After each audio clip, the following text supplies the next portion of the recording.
인공지능의 역사. 이건 아마 우리 시대 가장 중요한 기술 이야기 중 하나일 겁니다.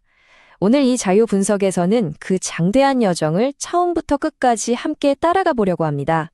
모든 것의 시작은 바로 이 질문 하나였습니다.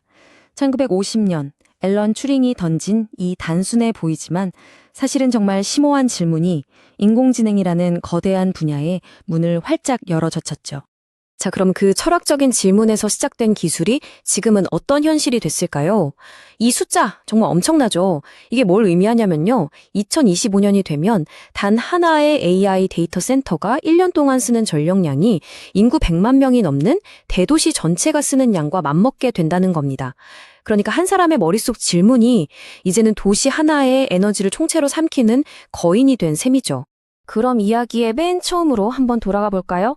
도대체 인공지능이라는 개념이 어떻게 공식적으로 세상에 나오게 된 걸까요? 그러니까 1950년대 모든 게 시작된 거예요. 튜링이 기계지능을 어떻게 판단할까라는 기준을 제시했고요. 곧이어 존 매카시 같은 선구자들이 모여서 인공지능이라는 근사한 이름도 붙여줬죠.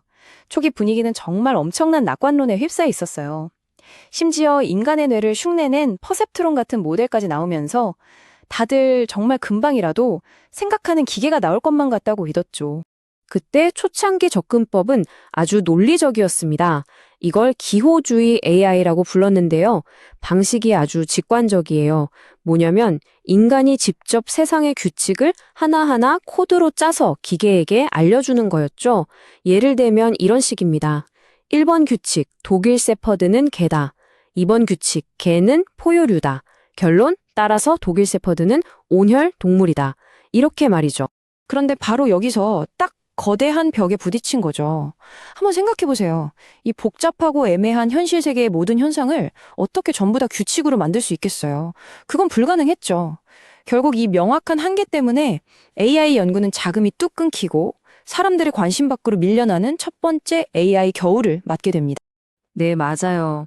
AI의 역사를 보면요. 이게 계속 반복돼요. 붐, 버스트, 그리고 부활.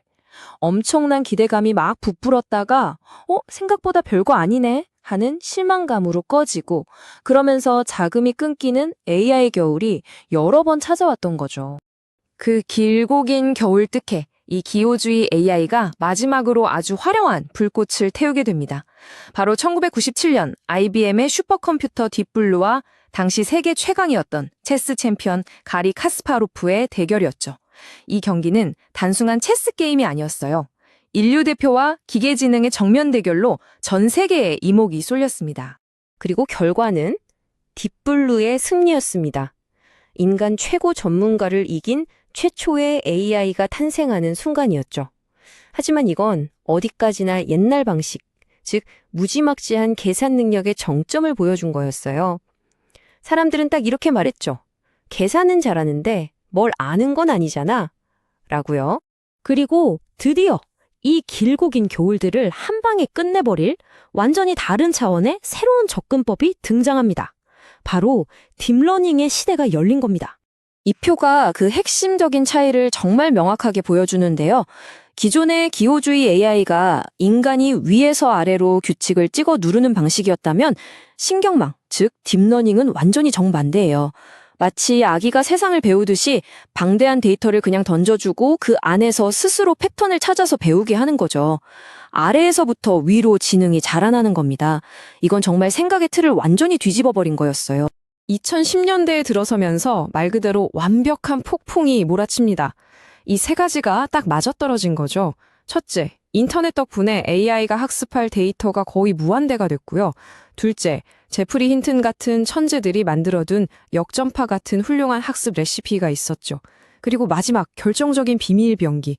원래는 게임 그래픽 돌리려고 만든 GPU라는 엔진이 있었는데 이게 단순 계산을 엄청나게 빨리 할 수 있었거든요. 바로 이 세 가지가 만나면서 AI 혁명이 시작된 겁니다.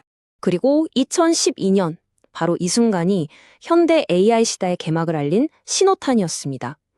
알렉스 넷이라는 딥러닝 모델이 이미지 인식 대회에 나와서 기존의 모든 기록을 그냥 박살을 내버렸어요. 이 사건 하나로 딥러닝은 더 이상 변방의 이론이 아니라 AI의 중심으로 떠오르게 된 겁니다. 자, 체스라는 산은 넘었어요. 그럼 AI에게 남은 다음 거대한 산은 뭐였을까요? 바로 바둑이었습니다. 이 숫자를 보세요. 10의 360제곱. 이게 바둑판에서 둘 수 있는 모든 경우의 수인데요. 우리 우주에 있는 원자 개수보다도 훨씬 많습니다. 이건 그냥 계산으로는 절대 풀 수 없는 문제라는 뜻이죠. 네, 바둑은요, 계산의 영역이 아니었어요. 흔히들 인간의 직관, 그 감의 영역이라고 했죠. 그래서 체스보다 훨씬 더 기계가 넘볼 수 없는 인간 고유의 영역으로 여겨졌습니다. 하지만 2016년 알파고가 이세돌 구단을 이기는 그 순간 전 세계가 말 그대로 충격에 빠졌습니다. 이건 그냥 기계가 게임을 이긴 게 아니었어요. 기계가 마치 인간의 직관과 비슷한 무언가를 보여준 사건이었고 AI에 대한 우리의 인식을 뿌리부터 바꿔놓았습니다. 자, 이렇게 알파고 같은 엄청난 돌파구들이 하나둘씩 쌓이면서 지금 이 순간 하나의 거대한 산업 프로젝트로 이어지고 있습니다. 그게 바로 글로벌 브레인이라는 개념입니다. 전 세계에 흩어져 있는 AI 데이터 센터들이 마치 거대한 뇌 신경세포처럼 서로 연결돼서 하나의 거대한 지구적 지능을 만들어낸다는 거죠. 여기 앞으로 몇 년간 1조 달러, 우리 돈으로 1,300조 원이 넘는 돈이 쏟아부어질 거라고 합니다. 그럼 이 글로벌 브레인의 핵심, 뇌세포는 뭘까요? 바로 GPU입니다. 이 비유가 정말 기가 막히지 않나요?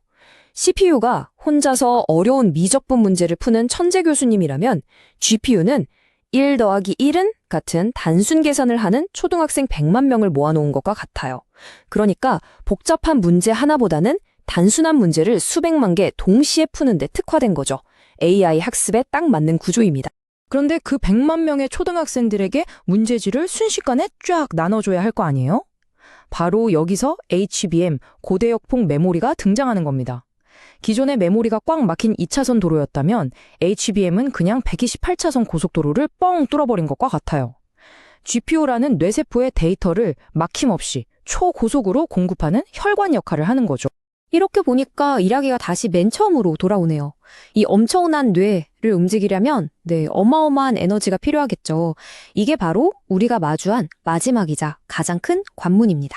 국제에너지기구의 전망을 보면요. 정말 입이 떡 벌어집니다. 2026년까지 전 세계 데이터 센터의 전력 소비량이 2배 이상 폭증해서 일본이라는 나라 전체가 쓰는 전력량을 넘어설 거라고 해요. 이게 무슨 뜻이냐면요. 우리가 AI 공장을 하나 지을 때마다 일본 같은 나라 하나를 통째로 밝힐 발전소도 같이 지어야 한다는 얘기입니다. 결국 우리는 인류 역사상 가장 거대한 지능을 만들어내고 있습니다. 질문은 이제 할 수 있냐가 아니라 이걸로 뭘 할 거냐는 거죠. 자, 이 엄청난 창조물 앞에서 우리 인류는 무엇을 물어야 할까요? 그 답에 우리 모두의 미래가 달려 있을 겁니다.